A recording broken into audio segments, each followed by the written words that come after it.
hoje eu vou falar de memórias, né? De uma memória, na verdade, que é esse processo que leva ao casamento do Lula com a Janja.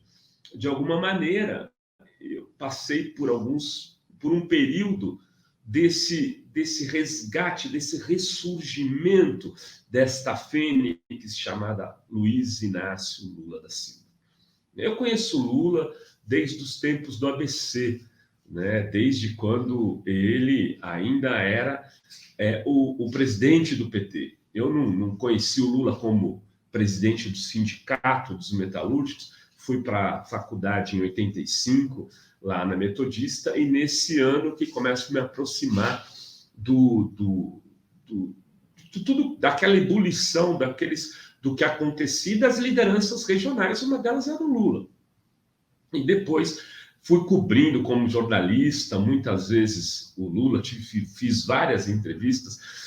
No dia que saí da entrevista que fiz com ele na Polícia Federal em Curitiba, eu recordei de um episódio que eu vou relembrar aqui para vocês, que é bastante curioso. Em 1994 ou 95, eu fui ao México fazer uma cobertura da Revolução Zapatista. O subcomandante Marcos, vocês lembram? O pessoal com passamontanha, aquela máscara que se usa agora para andar de moto, né? Chamadas passamontanha. E eu e o meu amigo Jesus Carlos, fotógrafos, decidimos que a gente ia cobrir esses acontecimentos lá no México. E a gente estava absolutamente duro, sem grana. E para ir precisava comprar passagem. Falou, vamos tentar uma coisa, vamos tentar uma entrevista exclusiva com Lula para vender para um jornal mexicano. E foi o que a gente fez. A gente conseguiu vender para o La Jornada do México uma entrevista exclusiva com Lula. Eles pagaram, sei lá, $1.000, $800, uma grana boa. E o Lula deu essa entrevista mediada pelo pessoal que trabalhava no Instituto Lula, o Paulo Okamoto, à época. Não era Instituto Lula, tinha outro nome, que era o Gabinete Paralelo do Lula. E a gente entrevistou o Lula e acabou conseguindo ir para o México. Enfim, tenho muitas histórias com ele, mas nesse último período tem 2 grandes episódios. Um, que é a resistência em São Bernardo do Campo, né? Quando é anunciada a prisão do Lula, eu me desloco lá para os sindicatos metalúrgicos, passo aqueles últimos dias com ele, fiz um artigo na época dizendo que eu tinha certeza que o Lula ressurgiria. Me recordo que o Haddad veio conversar comigo, tinha lido o artigo e falou, porra, eu li o teu artigo e, de fato, tem essa mesma dimensão, né, de que esse processo é para ainda mais transformar a biografia desse cara em algo espetacular, né, porque precisava, não é que precisava, ninguém queria passar por isso, muito menos quem passou, que é o Lula, mas do ponto de vista da constituição mítica do personagem, essa prisão era relevante para mostrar como o Brasil é um país cruel, injusto, né? O cara que tinha sido presidente da República com 87%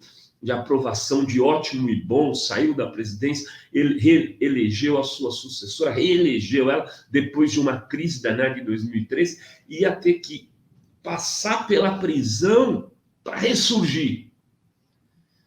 E antes de que ele pudesse ressurgir, como está ressurgindo via o amor e esse casamento que ele vai realizar hoje com a sua nova companheira, a Janja, ele teve que passar pela prisão. E neste episódio eu acabei também tendo contato com o Lula, porque fui entrevistá-lo, né, no dia 18 de setembro de 2019.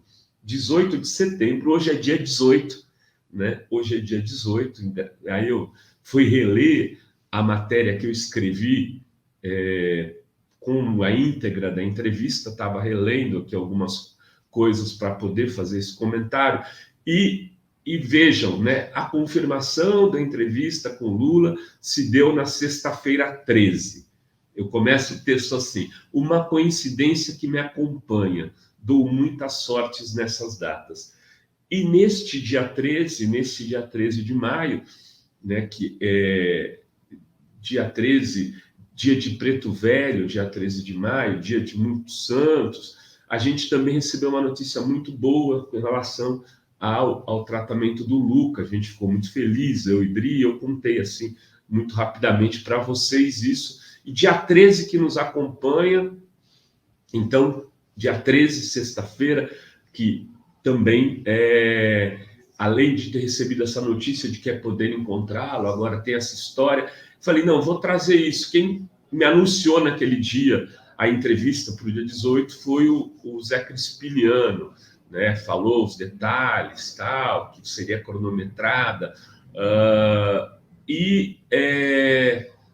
entrevistá-lo e ver o Lula sendo ladeado pelo seu segurança na época, né, que era o Chastalo Filho, que era um agente da Polícia Federal, que era o chefe da custódia ali de Curitiba. Ele vem, traz o Lula. Primeiro, a gente chega naquele espaço, que é um espaço cinza, completamente diferente do brilho do Lula. Aquele lugar frio, como está frio, né?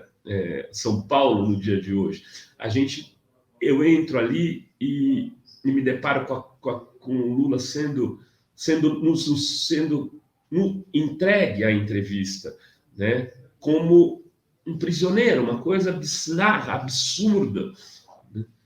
E tem 1 hora para a entrevista cravada. O Chastalo, que era um cara que passou a gostar do Lula, se posiciona do lado dele, conforme o tempo vai chegando, vai ficando cada vez mais próximo para a entrevista se encerrar, né? Tentando, sabe, que ele tinha cronometrado aquele momento que o Lula podia falar com a gente. Ver aquilo me fez sair mal, sair triste, sair chateado, mas sair ao mesmo tempo tendo a certeza de que essa história ia mudar, né? Que ia mudar, que ia chegar 1 hora que o Lula ia poder festejar de forma diferente esse processo todo, em que ele ia poder respirar. E eu escrevo um texto falando um pouco disso, né? Na prisão, entre outras coisas, como confirmou nessa entrevista, Lula faz o tempo passar lendo muito, e assim ensino programas como os nossos aqui do Fórum dos E-mails. O gigante Lula não está adormecido, está acordadíssimo, preparando-se para a volta. Pode ser daqui a pouco ou daqui a muito, mas engana-se quem pensa que ele está deprimido ou politicamente morto. Está vivíssimo e melhor do que entrou, como disse Chico Buarque, que o visitou no dia seguinte dessa entrevista, que era a entrevista que eu publicava naquele dia. Então, queridas, queridos e queridas, né, o Lula ainda não voltou à presidência da República, ele vai disputar uma eleição que vai ser duríssima, difícil, contra o atual presidente, né, o Jair Bolsonaro, né? Mas hoje ele resgata, do ponto de vista pessoal, tenho certeza, um pouco dessa vida, né, que ele trata com grande carinho e paixão. O cara apaixonado que se casa e fica aqui. Então, os meus melhores desejos para a Janja, para o Lula, nesse dia 18 de maio de 2022. Que eles sejam muito felizes e que essa felicidade que eles vão poder compartilhar possa ser compartilhada pelo Brasil inteiro depois da eleição de outubro. Era isso que tínhamos para hoje, queridas, queridos e queridos. Beijos, beijos e beijos no coração de cada um de vocês.